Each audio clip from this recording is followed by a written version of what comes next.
Tim, the Prime Minister has spoken. Keir Starmer has delivered his sermon on the Mersey. On the politics of grievance about which he is most aggrieved. And his pledge that he is going to love Britain a whole lot more than Nigel Farage. We're going to be analysing the speech in full. And we're also going to be speaking to Wes Streeting, who you all know, and Dale Vince, the eco-loon multimillionaire investing in the Labour Party, who still has issues with the Labour Party. Strange that. Welcome to the Daily Tea with me, Camilla. And me, Tim Stanley. You had very warm words for Angela Rayner. You said we need her back. Again, the crowd inside the conference hall loved that. She's not been here. Is that a loss to conference, that she's had to remain fairly low profile during this last 3 days? I totally understand why, after what's happened, that she's not just resigned from the government, but she's taken a step back, taking a bit of time out. She made a big mistake and she's paid a very heavy price. So Tim, 50 minutes later, at times it was difficult. I did notice one newspaper editor just nod off slightly. Difficult to do because there was someone employed to make the MPs who are sitting next to us clap and stand up. Yes, so enthusiastic. And I was next to two older peers, one with a stick, who really didn't appreciate that. No. And on about the 15th ovation, it just seemed cruel. It had a sort of Banton death march quality to it. Indeed. Up you get and clap. Well, there was a lot of attempts to gee us up, even at the beginning when we were handed flags. Yeah, You've got the Welsh I've got flag my Welsh here. flag. I can't hold my Union flag because I've got my phone with my notes in my hand. But it was this sort of attempt to make it quite tub-thumping and things. And that the Prime Minister came on, he is surrounded. I mean, there were just Union flags everywhere. This was, in summary, can I just summarise it quite simply? Yep. Keir Starmer says he loves Britain more than Nigel Farage. Mm-hmm. That was the overview of the speech. Labour wants to own patriotism. Quite. Whether voters will believe him, because I didn't find that line credible. When he said basically Nigel Farage hates Britain and everything Britain stands for and isn't a patriot. When was the last time that you heard Nigel Farage say anything positive about Britain's future? He can't. He doesn't like Britain, doesn't believe in Britain, wants you to doubt it just as much as he does. So he resorts to grievance. They all do.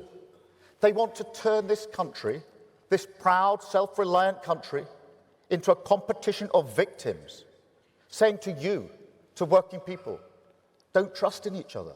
You can't fix this. This is not a great country. I just do not think that the good working people of the UK, to whom Starmer is trying to appeal, believe that at all. Now, Farage, having lived rent-free in Keir Starmer's head for the whole of the speech, Tim, decided to give a live response to what he was hearing in Liverpool from London. Never before have I seen one name so dominate a conference, and the remarkable thing is it's somebody that isn't even a member of the Labour Party. Yes, it's me, Nigel Farage, and I thought the Mac cartoon on the front of today's Telegraph summed the whole thing up rather beautifully. The sketch was two delegates leaving the Labour Party conference, one saying to the other, next year we're going to the Reform Conference because they don't talk about Nigel Farage all the time. His bizarre attempt this afternoon to invert patriotism and the love of flag was quite extraordinary. This is still the Labour Party of Gordon Brown. Remember that bigoted woman who talks about mass immigration? It's still the Labour Party of Emily Thornberry, who thought the Cross of St George on a van in Rochester was something truly awful.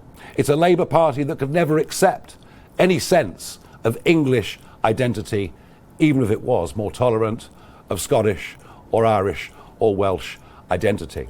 Frankly, in the wake of the Charlie Kirk murder, I think this is an absolute disgrace.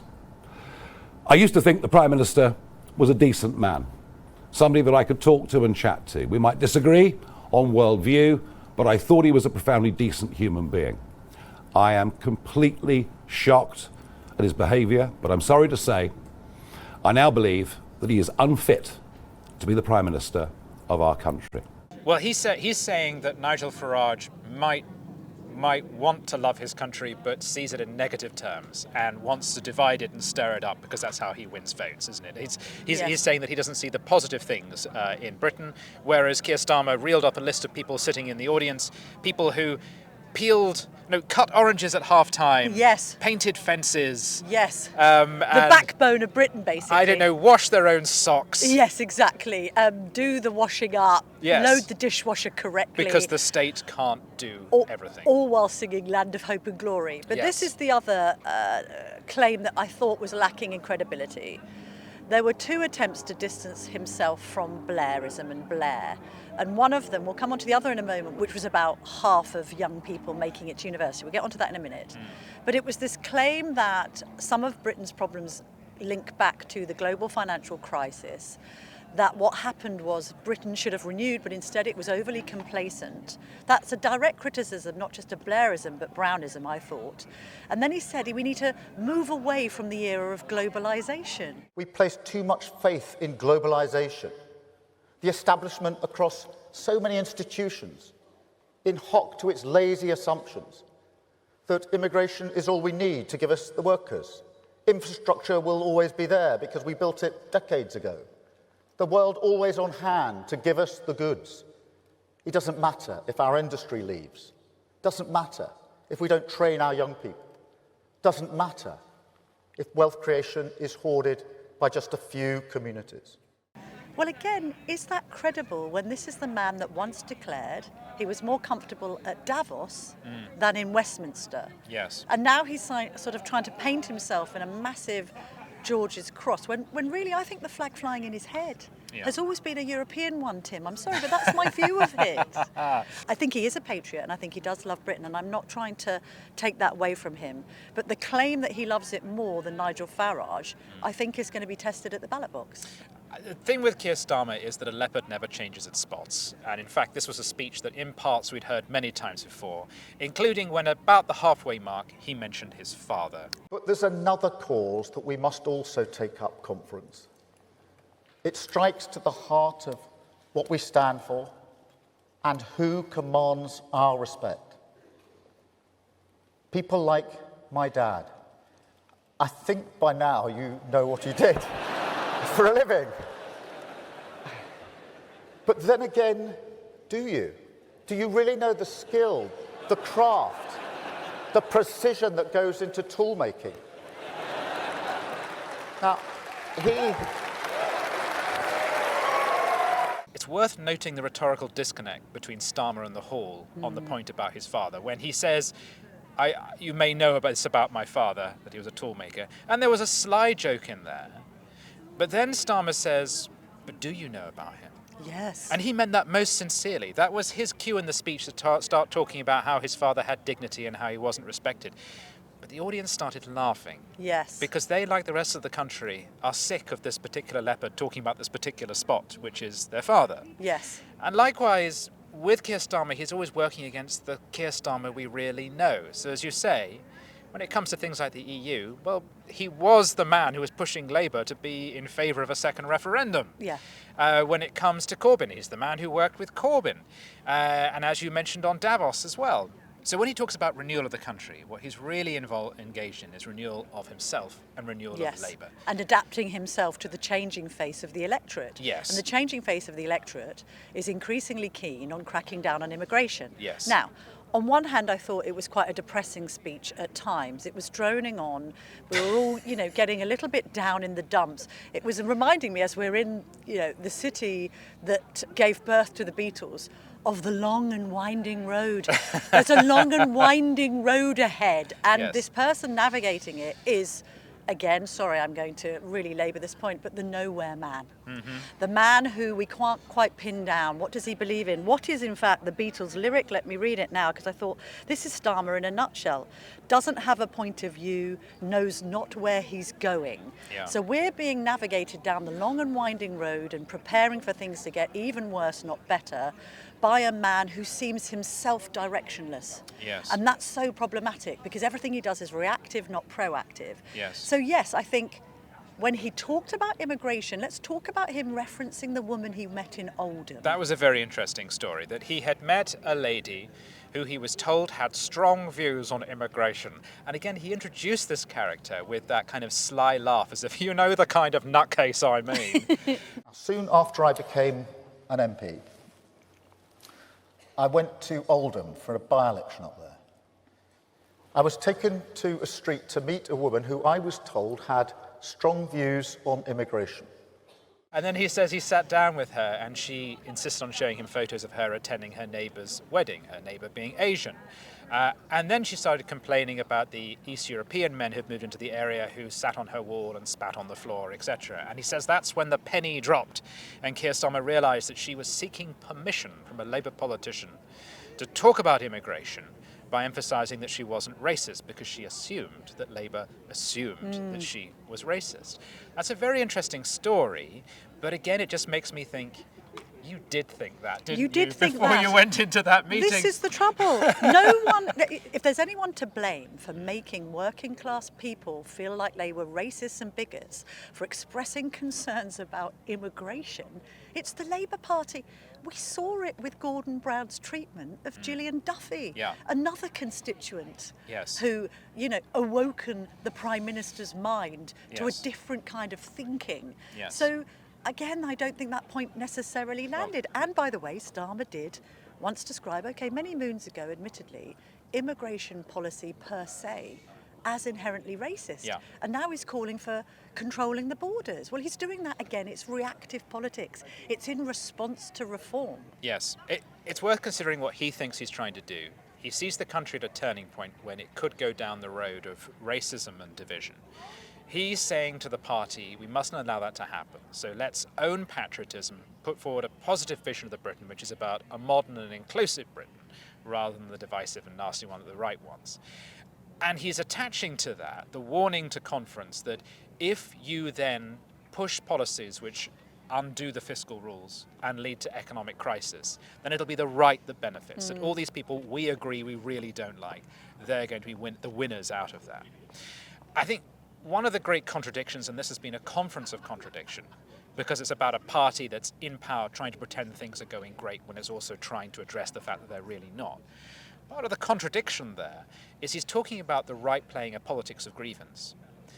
But he kept saying things that implied he has lots of grievances against his opponents. So who are the people who he had a dig at here? Liz Truss was mentioned by name twice. Come on, she was in office for a month, but she gets mentioned twice. The Tories mentioned very briefly. Reform and Nigel Farage, I honestly think I heard more about Reform's policies at this conference than at the Reform conference, right? But there was also, as you mentioned, a dig at Tony Blair and his policy of getting 50% of young people into university, which Keir Starmer seems to think is a dig at the working class and his father, because his father worked with his hands as an apprentice, etc. The thing is, he always felt disrespected, my dad, undervalued by the nation, because he worked with his hands. And I can see why. He worked hours and hours at night school when he was an apprentice. I went to Leeds University, had a good time. It's a good place to have a good time, is Leeds. And then when I came back, I officially became the first in my family to go to university. I was put on that pedestal. Working class families know exactly what I mean. So he said, by the way, we should get 2/3 of young people into either university or apprenticeships. He said gold-plated apprenticeships. Gold-plated apprenticeships. I mean, for those of us who just want to take our parents' money and bum around Europe, we don't count, right? Well, mind you, there's a youth mobility scheme for that. That's right, you worry. can actually go and do that. So he has a pop at Tony Blair. Let's not forget, Blair is also in the news because he's about to go and run Trump-welled Gaza. Yes. Right? So here he is having a go at Tony Blair implicitly in the politics of globalization. And actually, Tony Blair is in quite an important position right now. Yes. So he's had a go at him, but then there was also an implicit pop at Andy Burnham. Yes. Because in his list of lies that people tell, he said, those who think there is a wealth tax that can solve every problem. That is a dig at the left and a dig at Andy Burnham. I mean, millionaires everywhere will breathe a sigh of relief that that will not be appearing in any budget anytime soon. If only for the Prime Minister to keep his job. Yes. He will not introduce a wealth tax. Yes. Right? So in short... and protect his pension. In short, as you said, sermon on the Mersey, a sermon against grievance. But actually, if you break it down, it was a long list of people with whom Keir Starmer has personal beef, and he's telling this conference, back me or you get those idiots in, and they'll destroy the Labour Party and the country. Having said that, can I just sound a rare note of approval at one part of the politics in this? Okay. I thought it was quite clever for him to try and make it a battle between decency and division. Yeah. Because we've discussed this before, haven't we? Is there a little clear blue path for the competent Conservatives to sort of steal the narrative where reform meets reality, and I've described it as Labour meets calamity? Can they rise to the top? Yeah.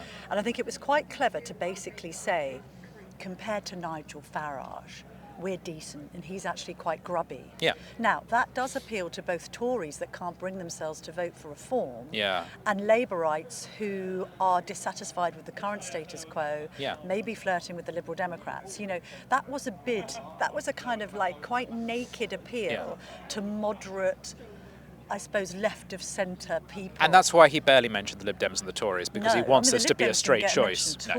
He wants this to be a straight choice between him and reform. Yeah, obviously. So that's probably quite clever politics, but the whole question is whether any of it washes and whether he does seem authentic. I mean, he seems earnest. Yes. The whole speech is dripping in earnestness and virtue. Yes. But earnestness isn't authenticity. No, it's not. As always, I found him robotic, but we say this every time. I know. I've described them both, him and Reeves, as coin operated. Yeah. What's it? Just put another coin in. Yes. Yes. Which He is has a unfortunate. stationary cupboard where a soul should be, but we're used to that right now. I just wish, with all these speeches, and it's my personal gripe, given that we know what you're going to say, this could be done by email.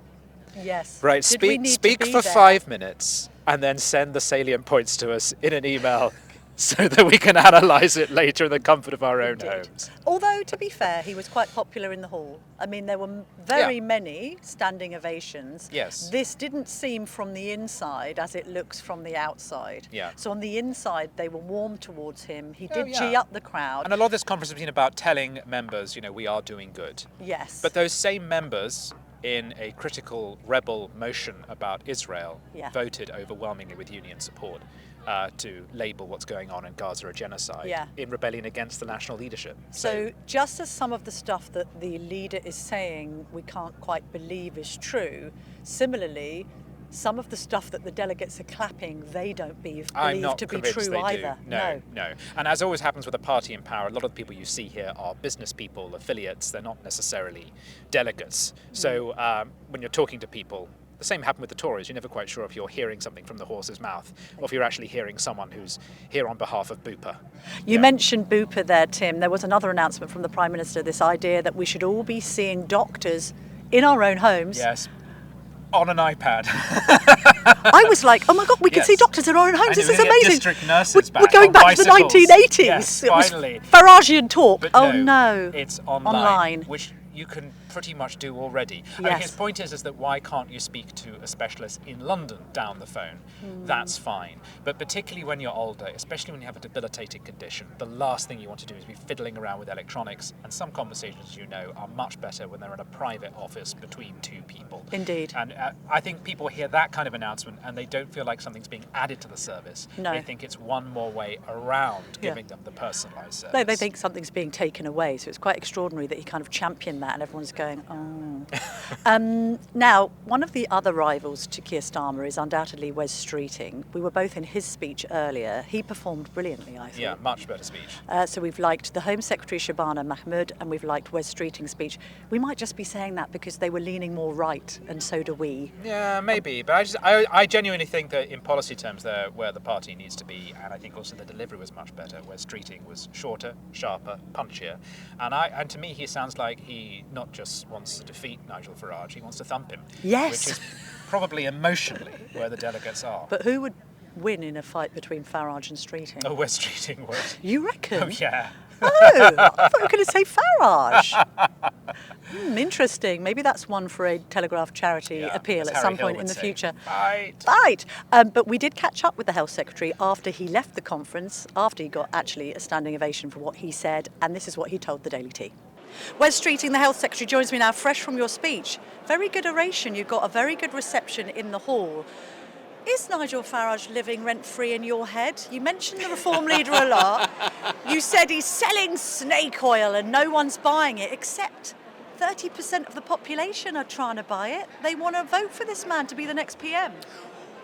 Well, it's because I think Reform have leapfrogged the Conservative Party in what's I think the biggest party realignment in this country since we leapfrogged the Liberals to replace them as the Conservatives' main opponent. We've got to take him on, and we've got to take him on in the battle of ideas, on values. I still think there are lots of Reform voters, for example, who don't know that Nigel Farage would replace the NHS with an insurance-based system. Does he say he wants that? He wants the NHS, but he wants a degree of quasi-privatisation, which is something you've advocated, and the person in the NHS that was also advocated under Blair, Alan Milburn. He said an insurance-based system. When I called him out on it, he's like, oh no, I never said that. Then we showed him the receipts and what he'd actually said, and it was like, well, I did say that, but maybe we should be. Oh, I'm up for anything. But he's a good politician. He knows that's not going to sell electorally. He's never going to scrap the NHS. You're scaremongering, Wes Streeting. We will see whether or not he is a good politician in the sense of being the candidate for the highest office in the land.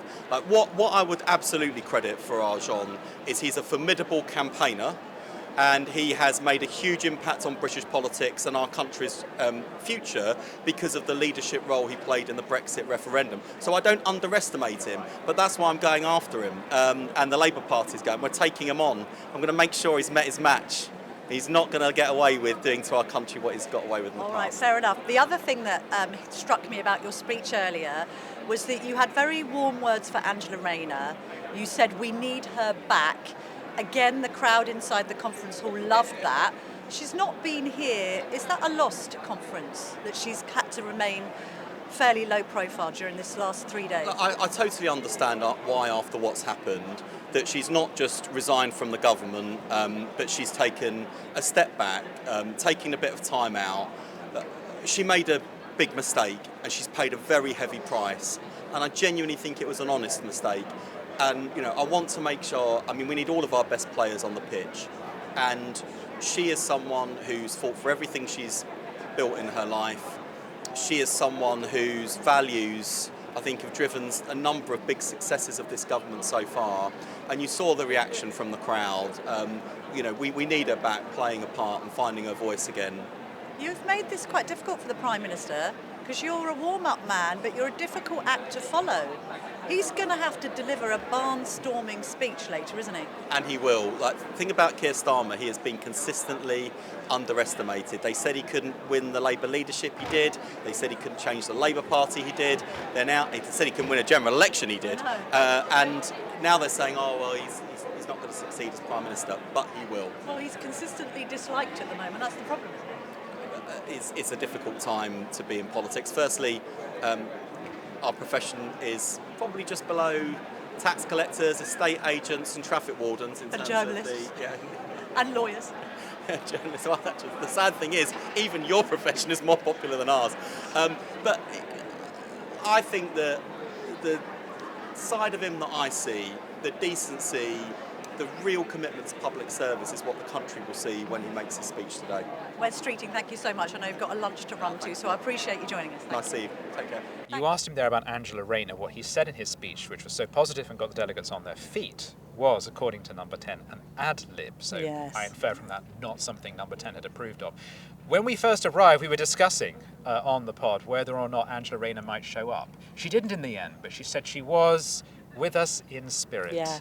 So she's not in Liverpool, she's probably in Hove with spirits. Well, possibly. Who knows where she is? She may be by the seaside right now, and good luck to her. But to be fair, she tweeted that. It got retweeted by 500,000 people. Right. And equally, every time she's been mentioned in that hall, she's got a standing ovation. That So is true. Who is Starmer now looking out for? He's looking out for Burnham, who might have burned out already, but let's see if... And some people have been negative. Yes, they have who I've been. spoken to Yes, privately yes. about Burnham. Some Okay. people have said he's done this too early, it just He's seems gone too arrogant, early. and he's actually slightly rallied people around the Prime Minister. Fine, but he's looking out for him still. He has to. He's looking out for Starmer, and he's looking out for Rayner. Yeah. And And- they'll be plotting all of them. And Rayner has been missed. Did you see any nightlife? Because a Labour nightlife without Yeah, Rayner what is happened not to what you it was. after we parted company at the GB News We party? went to the GB News party. Yeah, which was fun. I had a cheeseburger, Oh. and then I went back to my room and watched a double bill of episodes of the 1970s drama Secret Army.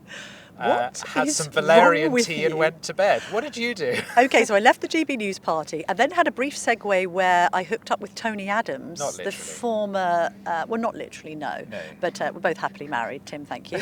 But I hooked up with the former Arsenal and England defender, Tony Adams, Right. who has done more, you could argue, for addicts recovering from their addiction than anyone else in the country, done it very quietly. That was at an event for the Forward Trust. He and I are both patrons of the National Association for the Children of Alcoholics. So he's my little buddy. So I took time out of conference, then realised I'd lost my conference pass, then had to go back to the DB News Party and find it, Right. then went to some drinks at the Revolution Bar, and then ended up at a karaoke night, briefly with the producers. They wanted to see your bestie, your Labour wife, Emily Thornberry. Emily Thornberry. And she did take to the decks. She did even pose up for a little photograph with them, but I did one circuit of the room, realised I was 20 years too old to be there, Tim. Yeah. Promptly left. And do you know who I walked past as I left? Who? Sadiq Khan. Oh, really? Who is the smallest man I've ever seen He's in tiny, the flesh. isn't he? He's Dressed by tiny. Mother Kerr. He is tiny. And I went to bed. So I went to bed early. You went to bed with the 1970s. I went to bed with a detective novel. That's how cool that's how we rock at this conference. But you had a lovely conversation with Dale Vince. I did, who turns out to be a very nice and interesting man. Let's listen to what he had to say next. Dale Vince, thank you very much for joining us. How's your conference going so far? Yeah, I'd say it's been fun. Got here yesterday afternoon, met a lot of people, done a few interviews, drank some beer, ate some chips, everything was good. And have you been impressed with what you've seen, what you've heard? I'm going to say no. Right. I'm still waiting, for some bigger moment, some actual announcement, I don't think it was going to come from Rachel with the budget, just like, 2 months away.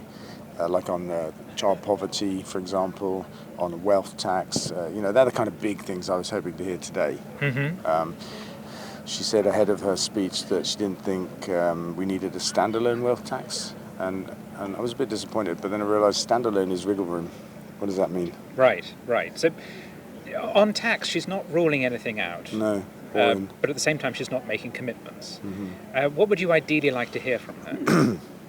Well, there's a couple of things. One small thing, there's been talk recently, like in the last week, about taking VAT off of energy bills to get energy bills down. And obviously they're a real problem for a lot of people. VAT on those bills is 5%. It would cost the Treasury £1.75 billion a year. We calculated what it would look like if you took that 5% and stuck it on flying instead, and it would raise just over £2 billion a year. So we could lower energy bills where people in poverty, energy poverty, food poverty, that's where they live. Energy bills are a struggle to pay. We could lower those, and actually we could flip that VAT onto flying, which is a luxury, right? It's a nice to have. It's not something you have But to it have. surely adds to the growth figures. And part of the thing is that the What Treasury does flying wants... does? Right, but it adds to economic activity. It means people are coming into the country as well as going out. And this is a government which is very nervous about doing anything that's going to affect the growth figures. I think there's a lot of myth around the aviation industry and its impact on the economy. A 5% VAT rate on flying is nothing. The industry pays no fuel duty and no VAT, and that's worth £20 billion a year. That's a lot of money. Meanwhile, the two-child benefits cap would cost about £3 billion to lift. It would be progressive to take VAT off an essential that's energy and stick it on a nice-to-have that's flying. Half of Britons never fly, and 2 out of 3 tourists using airports are leaving the country, not coming in. Mm-hmm. So the idea that it's important for growth and important for our economy, I say that's a myth. Okay, so here's the mystery for me. You have a government with a historic majority. It's a Labour government. Why isn't it doing things like that you want? What's holding it back? I don't know. It could be fear of the right-wing media, like you guys. We're not that powerful. And they got elected in spite of us. No one listened to us.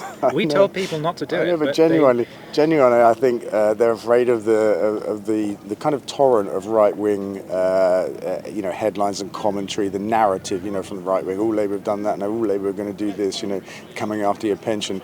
I think genuinely they're afraid of that. I think this idea, 5% shift from energy to flying, that's not such a big deal. I mean, I don't see anybody really kicking off about that. But a wealth tax, I think, there's a narrative that says rich people will leave the country. The facts say different. Something like 75% of people that would be affected by a proper wealth tax say they want it. I'm one of them.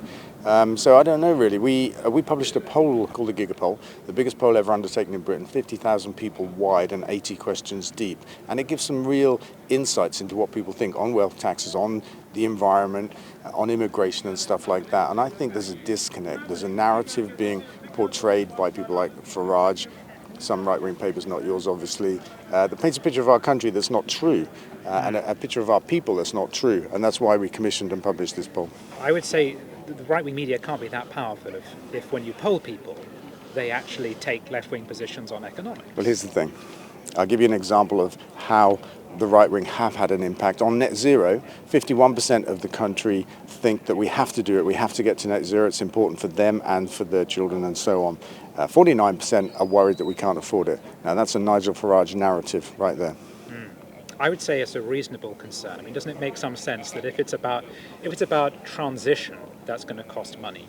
If it's about getting you away from fuels which might be polluting but are cheap into something which at the moment costs a fair bit just to set up, then isn't it just perfectly reasonable that people think it could affect them financially? My point is, it's a new thing. It came from Reform, a little bit of Badenoch. It's been around, 12 months, maybe something like that. My point is not that it's not reasonable. The arguments being put to people, they are reasonable. That's why people are grabbing them, going, oh yeah, that green stuff, it costs more money. So you're right about that. I think it's wrong. I think it's a false narrative. Green energy is not more expensive than fossil fuels. The reason our bills are still high is because we haven't broken the link between the price of fossil gas and the price of the wind and the sun.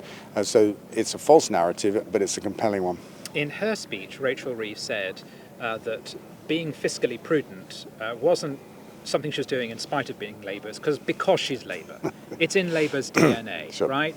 So does that suggest to anyone left-wing? In fact, I was thinking while watching her speech, if I were left-wing, I'm not sure why I'd bother with this party. But if it's telling me that it's in its DNA to do quote-unquote right-wing things. Well, I don't think fiscally responsible is a right-wing thing. I think the Conservatives managed to own it for some decades, and I think Labour still bear the scars of that by the sounds of it, and I think that's probably right. Being associated with profligate spending and that kind of stuff. Ironic, since we all lived recently through the days of Liz Truss and her mini-budget, you'd think actually the Tories blew any chance of bearing that mantle again. But I guess Labour are concerned to make sure that the public understands they will be responsible with money. In the speech, though, it's chock full of Labour things as well, standing up for working people and stuff like that. Yeah, but when it comes to the limit, or the two-child limit on benefits, for instance, Yeah. this is a policy which they just seem to refuse to budge on. That must be very frustrating for a left-wing voter. I think it's very frustrating for anybody that cares about children in our country, that cares about poverty, that cares about social justice, and can see that £3 billion is on the one hand a lot of money, and on the other hand it's not a lot of money. We've given more than that already to Ukraine by way of weapons. Why can't we give that to our children? Rachel, she had an anecdote for us in her speech from her visit to a breakfast club, a young boy that spoke to her. The teacher said afterwards, when he first began breakfast club, he never spoke. He was, he struggled a little bit at school, and it was a lovely story. And she shared that this is what Labour have done to help children that otherwise wouldn't have breakfast and wouldn't engage in school and that kind of stuff. I say that's great, but what about the third child, or all of the children actually, in a 3-child family on benefits? Where's the help for them? I also thought, listening to that child may have been affected by lockdown. Anecdotally, I know a lot of children have become very withdrawn because of the experience of being withdrawn from class during lockdown, and I sort of wonder if this is partly the responsibility of something that Labour was all in favour of. The important thing to remember is it's an anecdote. Right? Yes. Politicians use anecdotes, and Yes. we don't really know the full background. But I'm going to share with you an anecdote now, because it's my own experience of funding breakfast clubs where I live in Stroud. And after we'd done it for a few weeks, the head teacher talked to me about the impact of that. And as a school, they're aware of the children that come to school struggling. They haven't had breakfast, they can't concentrate, they don't engage. And he talked to me about the profound impact of having a breakfast club on a small group of children. I don't think it's about COVID in that case. It's simply that if you don't have breakfast, you get to school a little bit later than you would for a breakfast club. You don't engage with the kids around you. It's isolating to go to school hungry. You're being very diplomatic. Am I? about about the Prime Minister's performance, but there are other people at this conference. That was the who are Chancellor not we were so talking about. much. We were talking about the Chancellor, but about the government's performance. For instance, I attended a Stand Up to Racism rally where the speakers argued that the government, by failing to just straightforwardly condemn reform and its policies and people who support it, that it is legitimizing racism, and that some of its policies might even look like they're echoing reformist policies. Do you share any of that criticism, any of that worry? I might have done until recently. I think just in the last few days, Keir Starmer has positioned himself very much against that. I think he's called Nigel Farage's recent immigration policy racist one. Yeah. So I think that's changed the narrative on that actually, and the people And at yet the he's protest. imitating so much of it when it comes to your ability to apply for indefinite leave to remain. Yeah, I understand. I think there is a degree of that. Sorry, and I think that's because Labour are aware of the issue of immigration and how people feel about it. It's being inflamed by reform, for sure. It's the same as the net zero argument. People have been told that they can't afford net zero. It's expensive as putting bills up, and so they hold on to that and say, well, that might make sense because we've never had more green energy in our country than we've had before, and yet my bills aren't going down. Mm-hmm. They are actually, but not by enough.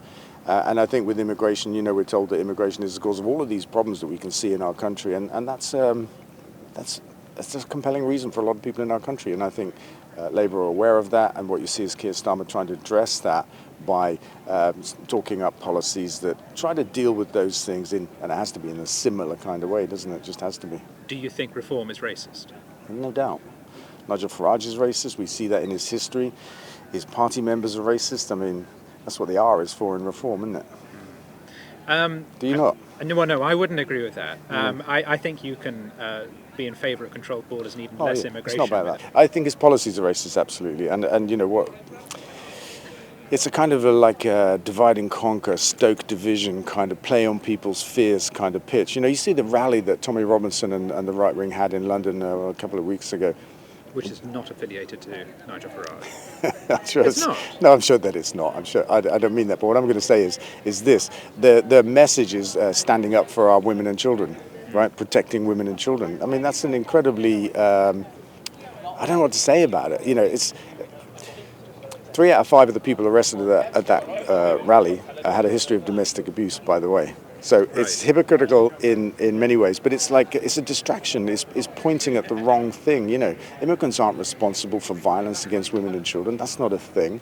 But it got a lot of people on the streets, inflamed, angry, injuring policemen and stuff like that. It's a terribly dangerous approach that the right wing has in just inflaming people's feelings about something with something else. I'm not saying it's the same, and this is not whataboutery, but some would reply the left has an issue with this association with violent groups too, and the perception that it is soft or tolerant towards Hamas. Okay. And to Islamic extremism. I mean, come on, there is something of an adjacency there. I think the right thinks that. That's really interesting you say that. I think the right thinks that the left is soft on Islamic extremism. I don't think that's the case myself. And it gets conflated over Palestine, doesn't it? If you stand up for Palestine, then you are associated with having sympathy for Hamas and stuff like that, which is just, it's a bad conflation. But for instance, the motion which was discussed today... Did it pass? We don't know yet, and we will know by the time this comes out. But the controversy surrounding the rebellious motion, this was about condemning what's going on in Gaza, is the rebel motion wanted to call it a genocide, and lots of other people in the world do. But its motion didn't refer to October the 7th. Okay, but the UN refers to it as a genocide. They did about 2 weeks ago.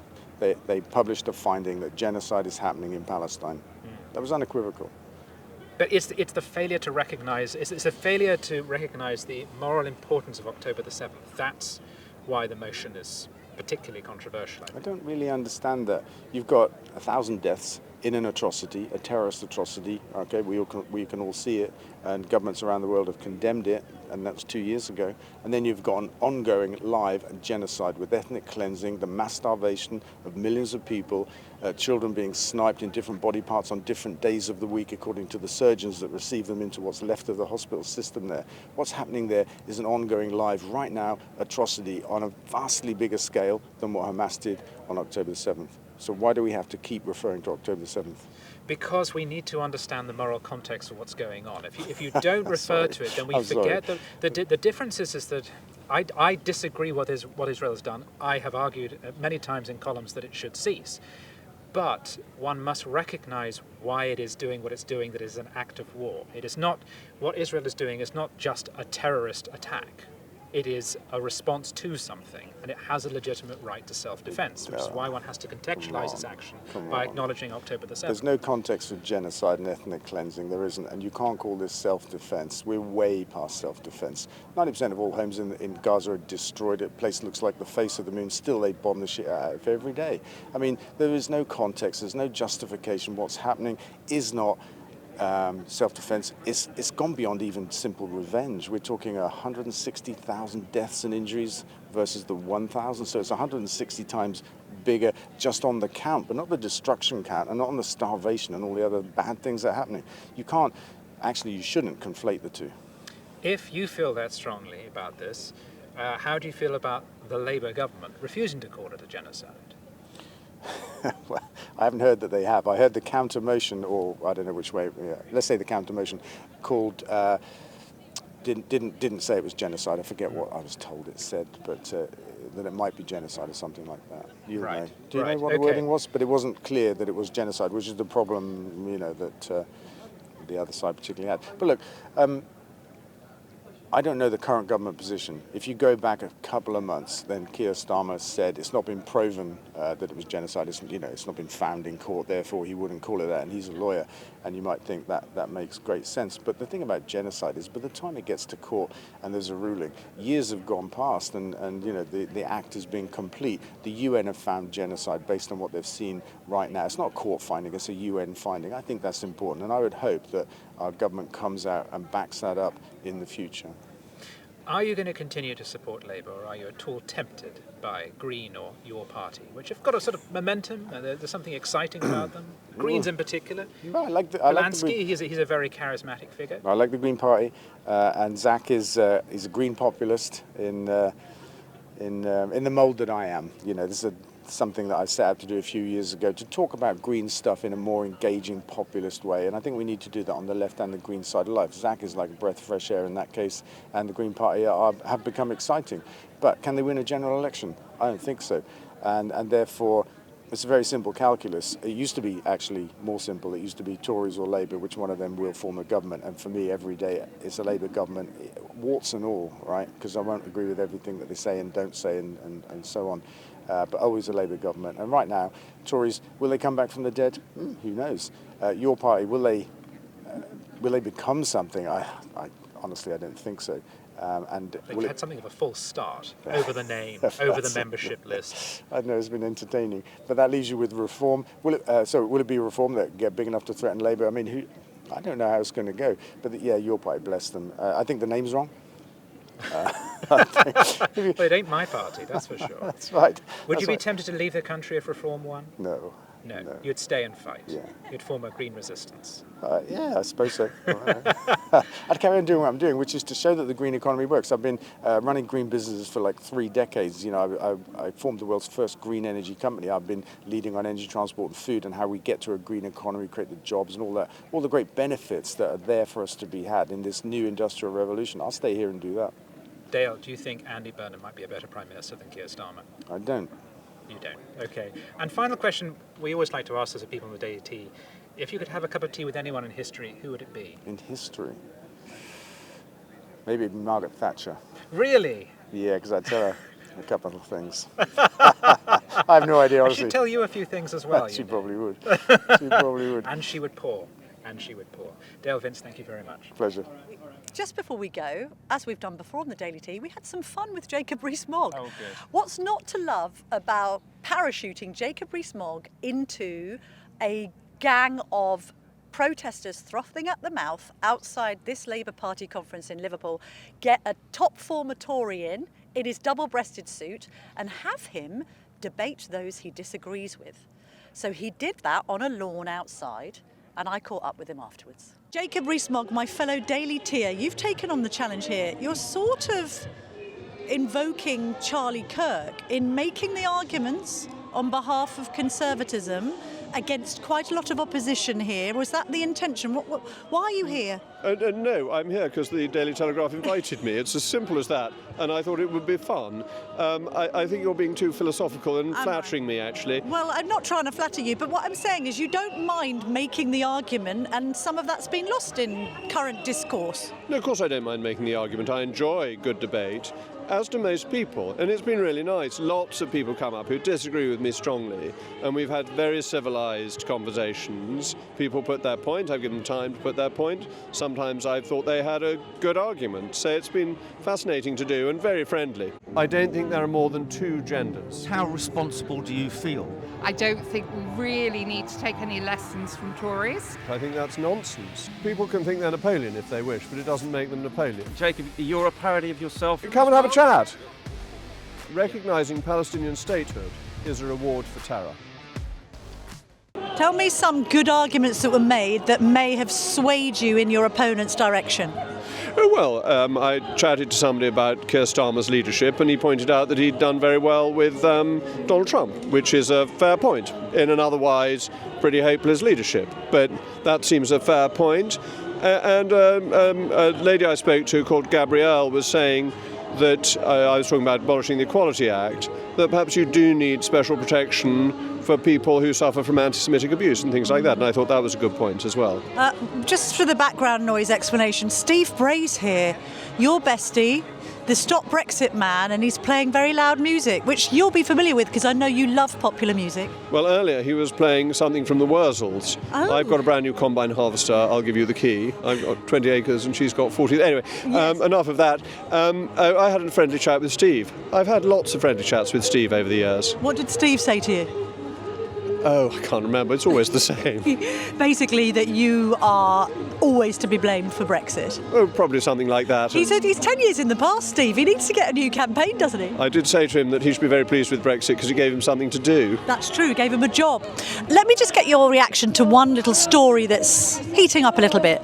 Paul Bristow, who is the Tory mayor for Cambridgeshire, was going to come to this conference because sometimes mayors come, don't they? They come to the opponent's conference because it's about representing your local community.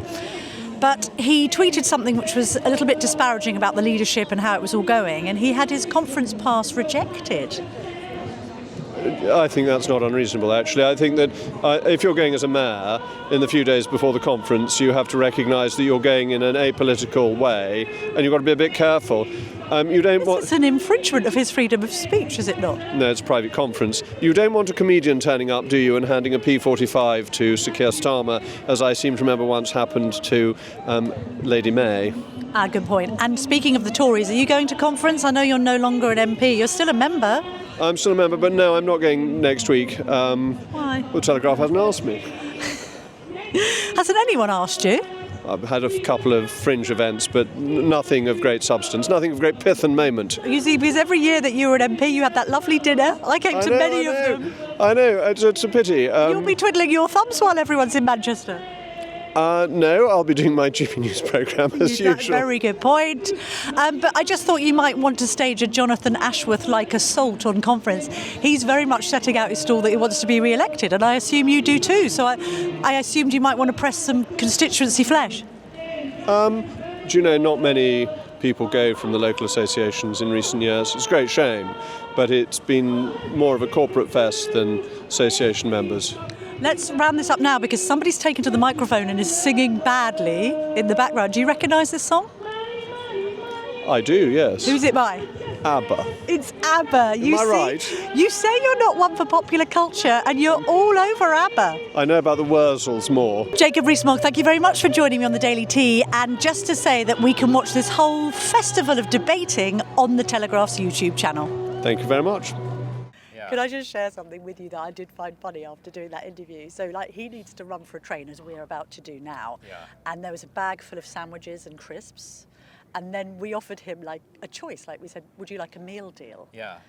What sandwich do you think he chose? I can't. I presume he didn't have caviar. Well, no. He could have picked through them and went, oh no, I won't have anything with mayonnaise. No, I don't want anything with salad. He was so picky. Admittedly, he said, I'm such a picky eater. He went for a smoked ham and cheddar sandwich, Uh-huh, no yeah. sauce. What crisps do you think he went for? He was offered Watsits and Quavers and some Walkers. Right. I'm guessing the plainest Yes. possible, the Stafford Cripps diet. He Yes. is a Walker's ready salted type. Of course he is. Of course he is. Yes. Should we go and get a meal deal and get on the train at Liverpool Lime Street? What sandwich do you think Keir Starmer would eat? Probably just no filling. I think cheese and pickle. On that bombshell. We'll be back tomorrow, 5 p.m.